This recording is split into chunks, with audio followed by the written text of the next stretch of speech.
Olá, eu sou Mônica Bergamo e esse é o programa Ponto a Ponto. Junto comigo está o cientista político Antônio Lavareda. Aqui no Ponto a Ponto, semanalmente selecionamos dados de algumas das principais pesquisas de opinião para nos ajudar a discutir política e políticas públicas no Brasil. E para falar sobre o quadro político brasileiro e a participação das mulheres na política, nós recebemos aqui hoje no Ponto a Ponto a psicanalista e sexóloga brasileira Marta Suplicy. Ela que foi prefeita de São Paulo, deputada federal, ministra de Estado nos governos Lula e Dilma e senadora da República pelo Estado de São Paulo. Obrigada, senadora, por aceitar o nosso convite. É um prazer. Queria começar falando do nosso tema central, que é a participação das mulheres na política. A gente teve recentemente o escândalo das candidaturas laranja, né, no PSL em especial, partido do presidente Jair Bolsonaro, e isso levou muitas pessoas, então, a partir de agora, a tentarem reverter essa política de cotas que foi implantada graças à aprovação pelo Congresso Nacional da obrigatoriedade dos partidos apresentarem listas com pelo menos 30% de candidatas mulheres. A senhora foi autora de uma das propostas, né, em 1995, se não me engano. A primeira proposta que previa essas cotas. Como é que a senhora vê hoje essa questão? Quer dizer, essas candidaturas laranja, elas provam que essa política não deu certo? Não, é tudo ao contrário. Basta ter alguma oportunidade para derrubar uma conquista das mulheres que vão que nem urubu. O que aconteceu? As cotas foram instaladas em 95 com 20% não era obrigatório, era 20% de mulheres candidatas. Por quê? Tínhamos acabado de voltar da 5ª Conferência Internacional da Mulher em Pequim. E foi um grande evento no mundo e as televisões aqui acompanharam, mas todo dia. Não sei por que também que aconteceu desse jeito. Quando chegamos aqui, lá eu tinha ouvido falar dessa tal das cotas e das listas que eles apresentavam. 2 candidatos homem, uma mulher, e aí vários países tinham conseguido eleger mulheres. Depois a Argentina acabou, hoje acho que eles têm mais de 35% de mulheres, por causa que eles fazem cota, mas eles fazem lista, que é muito mais eficaz, e nós temos patinando sempre nos 10%. Depois de 2 anos, nós vimos que 20% não ia chegar em canto algum, conseguimos aumentar para 30%. Mas não tinha obrigatoriedade. Então, o que acontecia? Eles não preenchiam as vagas, as tais dos 30% de mulheres. Porque era uma sugestão? O que era? Por que não era? Como é que não era obrigatório? Ou era omissa a lei? Porque eles não deixaram aprovar com obrigatoriedade nesse momento. Mas era o quê? Uma sugestão? Não, era uma lei que eles tinham que preencher 30% das vagas com mulheres, mas não tinha punição. Tá. Então, você tem que, mas não pune e não acontecia nada. Certo. Passou-se mais um tempo, uns anos, né? Conseguimos pôr 30% com obrigatoriedade. Agora vai. Não foi. E por que não foi? Porque não adianta você dar você dar a legenda, porque o que a gente conquistou? Era o direito de ter a legenda, porque até então a mulher carregava o piano, ela era a liderança no bairro, ela na favela brigava pela creche. Chegava na hora e o amigo do rei, e ela não conseguia legenda para se candidatar. Então a ideia primeira é que com a legenda ela conseguiria.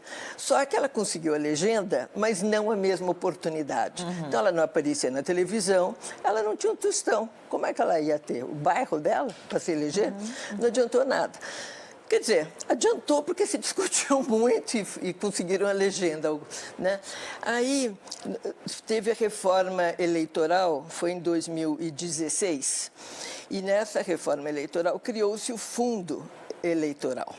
Quando se criou o fundo eleitoral, já tinha o fundo partidário. Certo. Aí começou a haver um zum que esse fundo eleitoral, as mulheres teriam acesso, não teriam acesso, aí nós começamos a falar que nós não só queríamos acesso, mas 30% do acesso e tal. Acabou no Supremo Tribunal Federal. E no Supremo Tribunal disse que teríamos acesso, que não seria de 5% a 15%, nada, que seria 30% do fundo eleitoral e do fundo partidário. Aí nós percebemos que poderiam questionar isso no TSE.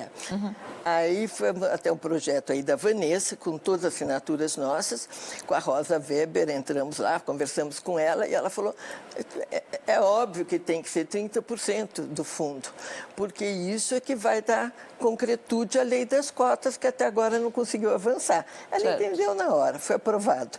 Bom, O que aconteceu? Você mesmo mencionou ainda há pouco que nessa eleição agora nós tivemos um laranjal.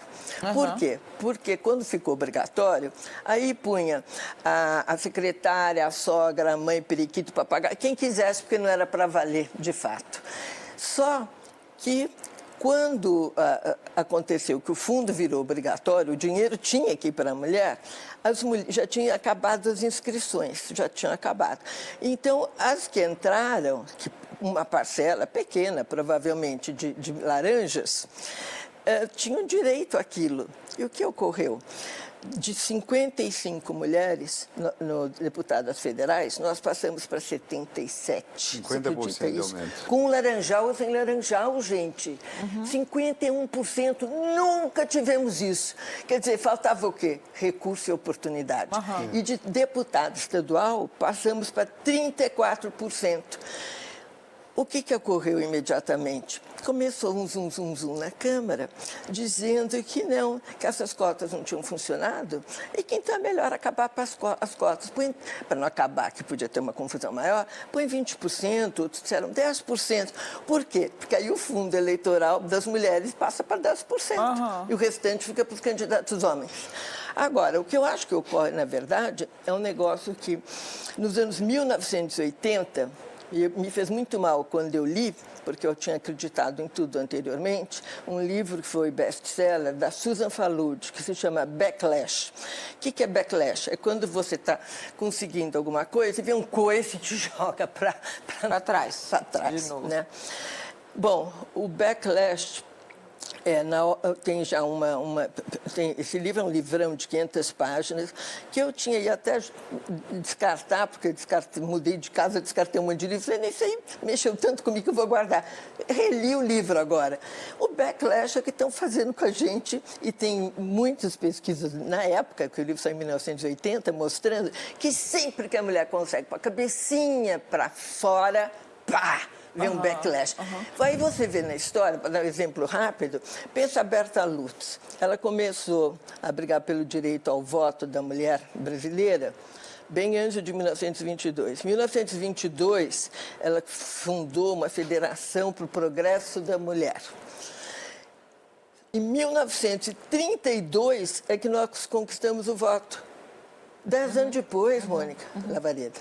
E isso para as mulheres casadas, tinham que ter autorização do marido, e as viúvas ou solteiras, desde que tivesse propriedade. Quer dizer, ainda é muito parcial. O voto pleno da foi mulher? bem depois. Não, 2 anos depois, a Carlota Queiroz se candidatou e ganhou. Foi a primeira mulher. Agora, a cidadania plena, você não vai acreditar, porque está na esquina. Foi em 1962, quando nós tivemos o Estatuto da Mulher Brasileira e deixamos de ser equiparadas, o palavrário antigo, e hoje não se usa mais, aos silvícolas e débeis mentais. Era o que até 1962 nós éramos comparadas. Ou seja, é uma luta relativamente recente, então. Relativamente. Não, você veja, são décadas para conseguir uma coisa, décadas para conseguir outra. E as cotas, nós fomos tentando melhorar, mas a gente não conseguia, não tinha instrumento. Até tentei. O ano passado, quando era senador, tentei, logo como nós não conseguíamos melhorar com cotas, a gente tentou passar com cadeiras, falando, chega de história de cota, nós vamos ter agora cadeiras, cada partido...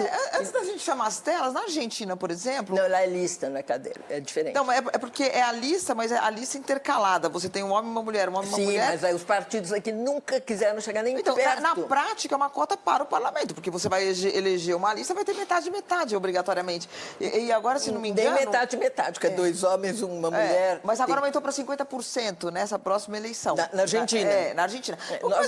Nós aqui estamos nos 10% há anos. A minha pergunta é a seguinte, antes da gente chamar as telas, por que tem essa diferença tão grande entre o Brasil e vários outros países que adotam políticas muito mais eficientes e efetivas e dá certo? O que acontece com o Brasil, que na primeira, como diz a senhora, porque não era obrigatório, depois ficou obrigatório, depois não tinha dinheiro, agora eles conseguem solapar sempre. Por que e já tem uma reação? O que acontece com o Brasil? Quer dizer, porque os historicamente machista... Eu não sei bem como são nesses outros países, né?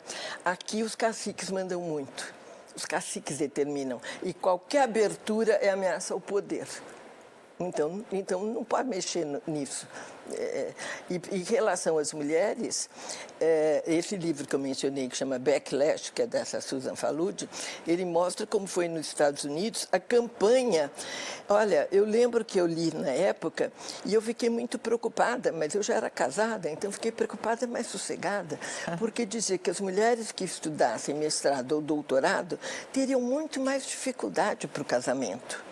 E aí mostravam pesquisa de inúmeras pesquisas, de inúmeras universidades de ponta, mostrando pesquisas que as mulheres iam conseguir um trabalho, mas iam ser umas mulheres que não iam ter uma vida familiar. Aí depois veio a comprovação, porque as mulheres estavam casando muito tarde, e então elas ficavam estéreis. Não tinham filhos. E não era que elas estavam estéreis, elas estavam casando mais tarde porque elas queriam casar mais tarde, elas queriam ter uma profissão. E estavam estéreis porque não eram estéreis, elas estavam postergando a maternidade porque elas queriam ter maior possibilidade de subir no emprego. Então, mostra tudo. E esse livro é tão interessante que ele fala como foi na moda, como foi nos cosméticos, como foi em cada área o backlash para a mulher. E os anos 80, que nos Estados Unidos seria assim, um paraíso para a mulher, porque foi logo depois dos hippies, já estava a pílula 2 décadas e tal, foi um desespero para as mulheres pela campanha insidiosa que fizeram para pôr a mulher de volta em casa. Não conseguiram, mas conseguiram atenuar o ímpeto que a mulher estava de ir para os lugares. E isso agora voltou nos Estados Unidos também, né? E aqui, então, a gente vê que hoje eu vi uma declaração, não sei se procede ou não, mas era um discurso do Moro dizendo que os homens, você viu isso, que os homens estão intimidados, por isso o aumento da violência. Mas eu fiquei tão brava, tão intimidados, coitados, por isso o aumento da violência contra a mulher. Porque as mulheres estão muito fortes. Nós estamos... Não, até tinha cheio assim, mas isso é um absurdo. Porque as mulheres são melhores do que nós. As mulheres são melhores. Vai, conversa para boi dormir, nós não queremos essa história de homem intimidado. Nós queremos a lei funcionando, mais delegacia, Maria da Penha funcionando, homem que mata na cadeia com feminicídio, prevenção, posturas não violentas, que isso aumenta a violência e quem acaba pagando é a mulher. Então, sabe, que coisa. Mesmo a pessoa querendo fazer bonito, faz feio. Dá uns foras. Senadora, vai chamar telas para a gente... Vou interromper aí a conversa tão interessante, mas chamar aí 2 telas para nos ajudarem aí a continuidade do debate. Ranking da presença feminina em parlamentos ao redor do mundo. Isso aí que a senadora e a Mônica estavam comentando. Em primeiro lugar aparece Ruanda. Ruanda é um caso muito particular, teve um genocídio em 94, a elite política masculina foi dizimada, etc. Depois vem Cuba, México, o Brasil vem lá em 56ª posição. 15% agora, 15% com esse aumento que a senadora registrou, de 50% na Câmara Federal, e pela primeira vez nós tivemos também 15%, ou seja, 15% e 15% também no Senado, né? Em números redondos, 15% na Câmara, 15% no Senado. Temos um outro, os Estados Unidos fica antes aí, nós passamos direto para o Brasil, os Estados Unidos tem 24%, etc. E agora uma pergunta de uma pesquisa com mulheres realizada pelo IBOP, por encomenda da ONU, em agosto do ano passado, onde se perguntava se devia ser obrigatório que câmaras, assembleias e congressos tivessem metade homens e metade mulheres. A adesão a essa ideia que a Mônica comentou, relativa à Argentina ainda há pouco. E concordavam no todo, ou concordavam em parte, 77%. Ou seja, estamos falando aí de um pouco mais de 3/4 dos brasileiros. Agora, veja, senadora, só uma reflexão. Um estudo interessante, aquele ranking que eu mostrei há pouco é da União Interparlamentar, é um estudo da União Interparlamentar. E esse mesmo estudo comenta o seguinte, olha, os países em que a representação feminina na política institucional avançou mais São aqueles países que utilizam o sistema proporcional de lista fechada ou o sistema misto. Sistema proporcional de lista aberta no Brasil tem sido historicamente o principal obstáculo para as mulheres, porque cada mulher dentro do seu partido é inimiga de todos os outros candidatos, inclusive das outras mulheres, porque é isso que o sistema proporcional de lista aberta produz. O relator da reforma eleitoral, da última que nós tivemos, que foi de 2017, o Vicente Cândido, na lista fechada, ele já tinha incluído lá um mecanismo que, se tivesse sido aprovada a lista fechada, as mulheres teriam pulado imediatamente para 33%, que era aquele mecanismo, um terço, pelo menos um terço do gênero, de um gênero, né? No mínimo, um terço. Me diga uma coisa, por que as mulheres nunca lutaram no Brasil, quer dizer, mulheres, o movimento feminista, etc., pela adoção da lista fechada ou do sistema misto, que tem um impacto direto, me parece que, segundo esse estudo da União Parlamentar, maior até do que a postura caciquista dos homens, machista, muito poucas. 10% não é nada, são 500 e quantos parlamentares? 513 na Câmara e 81 no Senado. E quantas mulheres? Quer dizer, nós somos pouquinhas. E até então, sempre tivemos uma unidade frente às questões da mulher, principalmente eleitorais, né? Porque questões de consciência, assim, não tem uma homogeneidade, mas nas questões de mulher, outras têm. Mas hoje está dividido, inclusive, porque muitas mulheres na Câmara hoje são novas, elas não têm ideia da luta da mulher, elas não sabem, por exemplo, o que são as ondas feministas, né? E por que a gente sempre tem essa dificuldade. E elas não sabem a história, não sabem os backlashes que a gente leva. Então, não é que não houve luta, é uma luta em glória até agora, porque mulher não tem poder e nos partidos tem menos ainda. Mas é verdade também, senadora, que várias deputadas, obviamente mulheres, votaram contra o sistema de lista fechada que tanto ajudaria a representação política das mulheres. Sim, mas provavelmente, aí eu também não posso ser injusta, mas temos que falar a verdade, algumas mulheres são pau-mandado de cacique, né? E também, muitos também olham o que beneficia a mim. Nesse caso, sempre beneficiaria a mulher por essa lista. Mas mesmo quando nós fizemos no Senado, mas isso não passava nem a pau, que foi o projeto, a projeto de lei é meu, mas era assim, cada vez que no Senado tivesse que escolher 2 senadores, a cada 4 anos são 2. Um seria uma lista para homem e outra para mulher. As listas seriam como são hoje. Pode votar como quiser, mas uma cota de 50%. Não, né? Uma das vagas seria sempre de mulher. Mas, olha, se chegava perto para falar sobre isso, não havia possibilidade. Aí tentamos outra proposta, que eu nem lembro se essa foi minha ou não, mas também... Essa passou, aliás, mas na Câmara ia ser derrubada, está lá. Era que nós tivéssemos cadeiras, primeiro a eleição seria 12% de cadeiras, não de cota, cadeiras. Daí 4 anos, 14%, depois de 4 anos, 16%. Aí extinguia. Mas aí nós já teríamos 16% das cadeiras e provavelmente já teríamos perna para caminhar. Mas no Senado conseguimos passar. Na Câmara, essa lei foi feita antes e derrubaram. Aí nós fizemos no Senado, mudando uma coisinha para poder fazer, e passou. Mas passou e eles davam risada. Aqui pode tudo bem, porque nós somos senadores, deixa lá os deputados. Quando aí a gente fez os dos senadores, mas nem a pau. Então, é muito complexo isso, como funciona. Mas das mulheres que estão contra, eu acho que muita coisa tem a ver, assim, um pouco com arrogância, né? Eu cheguei aqui sozinha, eu não dependo de nada, eu cheguei pelas minhas pernas, minha beleza e minha capacidade, sei lá o que inventa. E não é assim. Talvez o mesmo raciocínio de deputados que chegaram lá e acham, então, que dentro da regra vigente, eles conhecem a fórmula do sucesso, né? Ou seja, não precisa alterar mas, regras. inclusive, essa última eleição, você sabe melhor que eu, vocês dois, foi muito peculiar. Né? Metade do que chegou lá não chegaria nunca. Então, mas metade não sabe disso. Então eles não estão vendo a realidade, e as mulheres, principalmente, elas chegaram, eu diria, com mais ou menos, entre aspas, porque não é correto falar, né?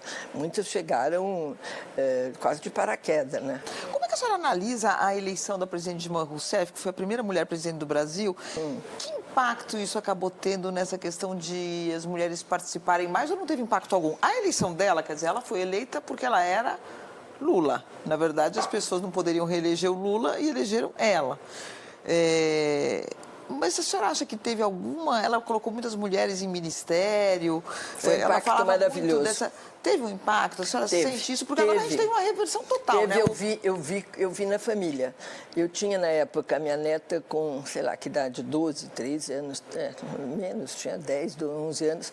Nós fomos um Dia da Mulher no Senado e essa neta mora em Brasília e ela foi na festa lá. E, de repente, ela fica quietinha, olhando, aliás, é tímida, quieta. Aí uma jornalista falou assim, e você vai ser o quê quando crescer? Presidente do Brasil. Aí eu quase caí da cadeira. Falei, por quê? Ela falou assim, porque pode. Então, isso, aquele vidro aquele teto de vidro que existia, com a eleição da Dilma, passou a não existir. E quando ela foi muito mal, eu pensei, puxa vida, agora vai ser um horror para nós mulheres. Mas eu não acho que foi um horror para nós mulheres. Que ninguém acredita isso. A gente quebrou o teto. Agora vai depender de cada mulher. Entendi. Quer dizer, ninguém acredita ao fato dela ser mulher, o fracasso do governo. E é verdade eu acho que ela foi vítima de campanha, não, mas ela foi muito vítima de machismo. Sim, as piadas grosseiras que faziam, tudo foi. Mas ela não foi empichada por causa de machismo. Não. Foi pela incompetência mesmo. E como é que a senhora está vendo em relação às mulheres o governo hoje? O presidente Jair Bolsonaro, tem uma ministra mulher que se sobressai mais, que é a ministra Damares. Como é que a senhora vê... Você está fazendo piada ou você está fazendo... Não, eu estou fazendo uma pergunta. Ela é uma mulher... Eu não digo se o trabalho dela tem qualidade ou não, mas a ministra Damares não sai das manchetes, né? Vamos dizer assim.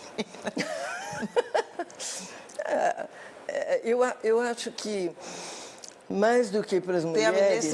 Tem a ministra Tereza Cristina, da Agricultura também. Acho que são... Aliás, eu vi ontem na televisão falando em relação aos agrotóxicos, ela transmite uma paz, mas ela parece uma pessoa... Eu não acompanho o trabalho exato dela, mas posso falar só da imagem, né? A outra, a gente viu no começo da outra, eu queria até pensar em comentar na primeira ou segunda vez, mas depois eu achei que não valia a pena comentar, não, porque não tinha capacidade nem de entender o que está fazendo lá como mulher, né? As coisas que fala são completamente fora de todas as lutas da mulher, né? Não entende. Inclusive, não existe mais o Ministério da Mulher, né? Foi... Agora, eu acho que o clima no Brasil, que é um clima de extremo autoritarismo e violência, sobra para a mulher. Isso eu não tenho dúvida que nós vamos ter aumento de violência doméstica, aumento de feminicídio, porque empodera quem está mais forte. E o mais forte geralmente é o homem, fisicamente até, né? Então, acho que está um clima muito ruim para a mulher nesse sentido, muito ruim. Veja uma coisa, senadora, pensando aqui, a senadora remete à postura do presidente Jair Bolsonaro, algumas atitudes e de membros do seu governo, aliados, que são, né, que têm posicionamentos, digamos, excessivamente machistas, por assim dizer, se é possível falar em excessivamente machistas, se não vira pleonasmo.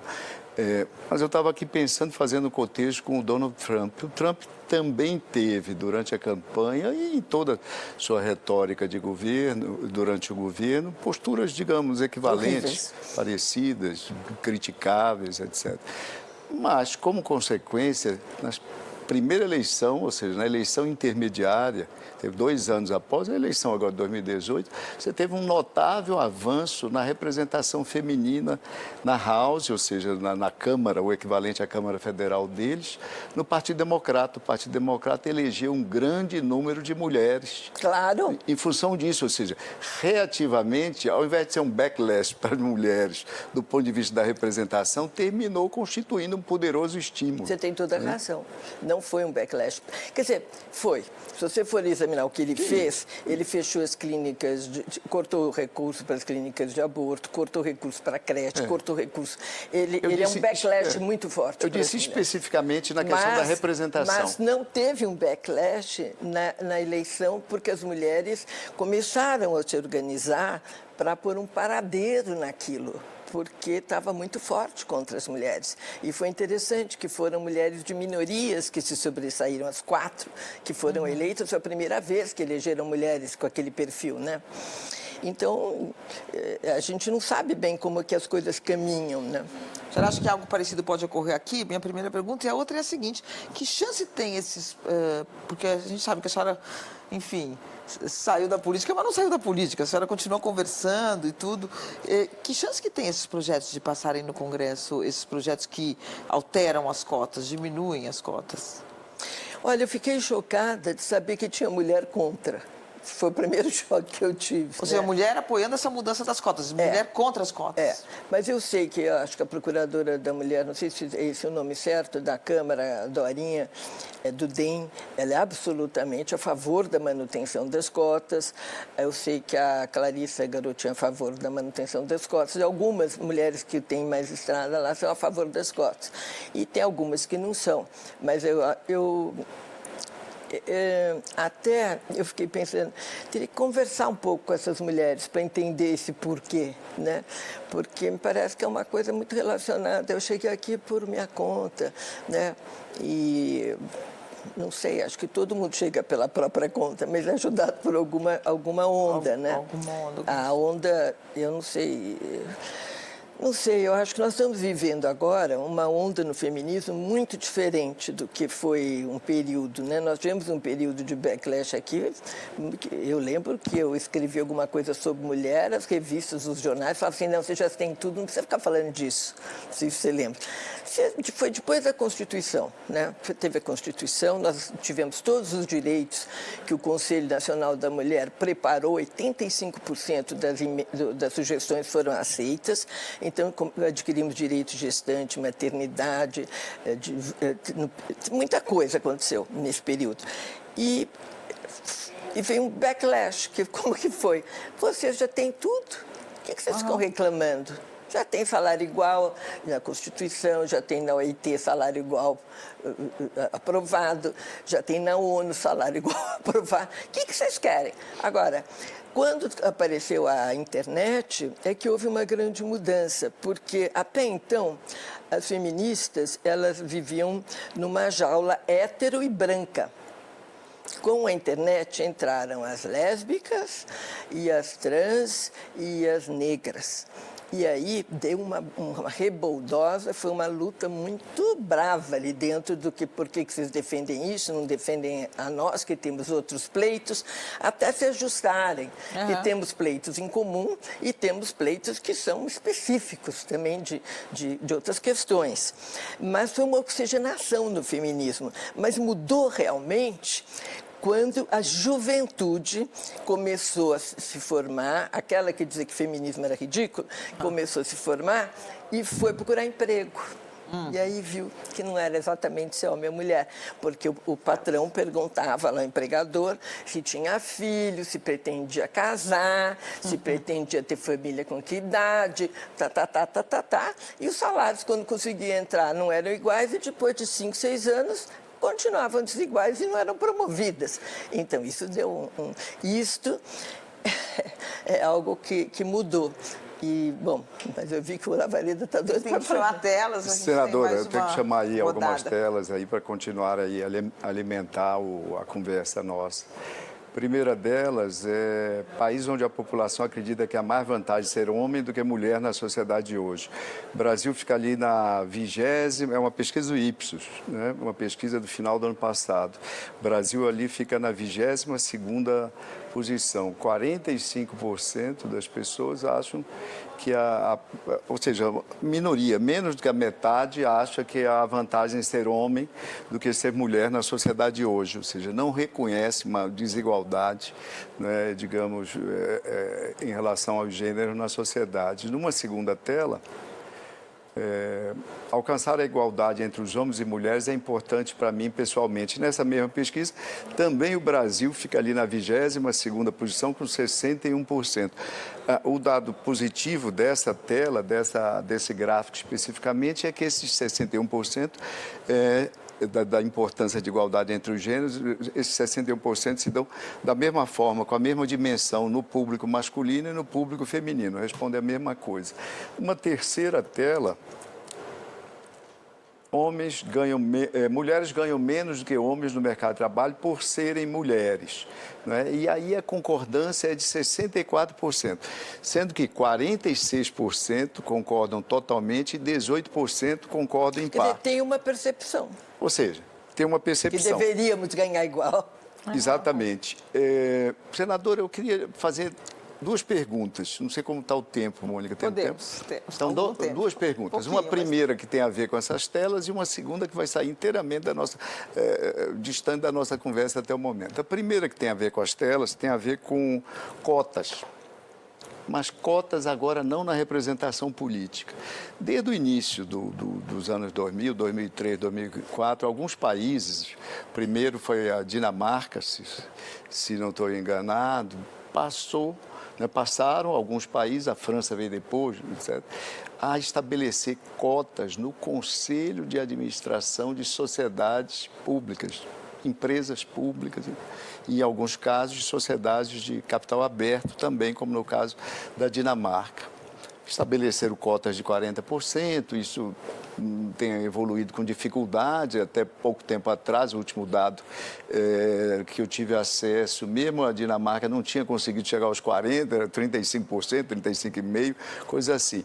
Mas estabelecer cotas, né, para empresas públicas e para sociedades anônimas de capital aberto seria um caminho interessante para empoderar as mulheres, ou seja, defender isso é uma bandeira factível Sim. na sociedade brasileira atual? Essa é a primeira pergunta. Depois eu faço a seguinte. Seria, e nós fizemos uma lei, essa minha passou, aliás, eu nem sei se ela está na Câmara, que toda lista para o Judiciário, para o Tribunal de Contas e para outra instância que eu não lembro, passou. Está onde essa? Passou na Câmara? Já é linda, já é. Tem que ter uma equidade entre nomes de homens e mulheres. Então, isso foi super importante. Passou aqui. Mas não em conselhos de administração, não é o caso? Não, é para o cargos judiciário, públicos. principalmente em alguns Porque tipos de cargo empresa público. de sociedade anônima no Brasil, o último levantamento, do qual eu tenho informação, dava 5,8% apenas de Mas mulheres. seria muito bom, né, Marita? Porque é assim que vai. Não tem outro jeito. Aí as pessoas falam, mas vão pôr mulheres não preparadas. As primeiras um pouco menos. E com oportunidade as pessoas aprendem. Claro. E se não forem bem, troca por outra, que vai aprender. É questão de oportunidade. A segunda pergunta, que é a última, a Mônica está nos avisando, é o seguinte. A senadora sempre foi afeita, não é, ao longo da sua vida, biografia, a desafios. A senadora foi candidata a prefeita na eleição passada pelo PMDB, então, era PMDB ainda, não tinha tirado o P, etc. Sofreu indiretamente, embora o efeito de rejeição ao PT naquela eleição, é assim que os analistas apontaram ali o seu desempenho, o seu declínio na reta final, etc. e tal. Ano que vem nós vamos ter eleições, a senadora saiu do PMDB, se afastou momentaneamente da política, etc. Vamos ter eleições municipais. Vários analistas dizem que são as eleições mais importantes desde 88, eleições municipais, porque vão ajudar a refundar o sistema partidário que 2018 dissolveu. A senadora já cogitaria em disputar a eleição municipal de São Paulo? Há quem diga, por exemplo, que seria um embate absolutamente interessante a senadora contra a deputada Joyce Hasselmann, por exemplo, que alguns analistas já disseram que é uma espécie de Marta Suplicy de direita. Olha, quando eu saí do MDB e da política, eu saí de verdade. Né? Primeiro porque o cansaço de fazer aquele programa de Brasília e ficar lá gritando, porque não tem mais conversa, é uma polarização de gritaria. Apesar de eu ter ter tido muitos privilégios no MDB, ter sido presidente de uma comissão, ter gostado e tal. Aquilo era um respiro, mas o ambiente já eu não tinha mais vontade nenhuma. Aquilo não era gratificante, o custo-benefício estava terrível na saúde, em tudo. Bom, eu acho que na política tem sempre conjunturas que mudam a opinião. Eu não estou dizendo que eu mudei de opinião, mas eu acho que a conjuntura mudou completamente. Porque quando eu saí, eu não imaginei que fosse acontecer o que aconteceu. Né? Mesmo que a eleição do Bolsonaro fosse uma possibilidade real, eu não imaginei que fosse ser a pessoa que é, falar as coisas que fala, desrespeitar o que desrespeita, infringir as coisas que infringe, se portar daquela forma. E eu comecei a achar que realmente é um perigo de autoritarismo no Brasil enormemente forte. E que aí eu deveria repensar, sim, não necessariamente em ser candidata, mas ter um candidato que eu pudesse ajudar a eleger e que pudesse fazer frente ao bolsonarismo. Porque a eleição paulista, eu concordo, é uma eleição que vai ser muito o preâmbulo da eleição de 22. E se o bolsonarismo ganhar em São Paulo, nós vamos ter a chance muito grande de reeleição. E isso acho que seria muito ruim para o Brasil. Ok, entendemos. Senadora, eu queria agradecer a presença da senhora aqui no Ponto a Ponto, convidá-la para retornar, sendo ou não candidata, em outros momentos, para falar de temas relevantes aqui. De pensar na política, eu não deixei nunca. Obrigada, senadora. Obrigado, senadora, e entre em contato com a gente pelas nossas redes sociais que estão aparecendo no vídeo. E se você quiser ter acesso ao relatório completo das pesquisas mostradas aqui, elas estão no nosso site. Muito obrigado pela audiência e até semana que vem. E você pode rever o programa de hoje, todos os que já foram ao ar, no site www.bandnewstv.com.br. Muito obrigada pela companhia e até o próximo Ponto a Ponto.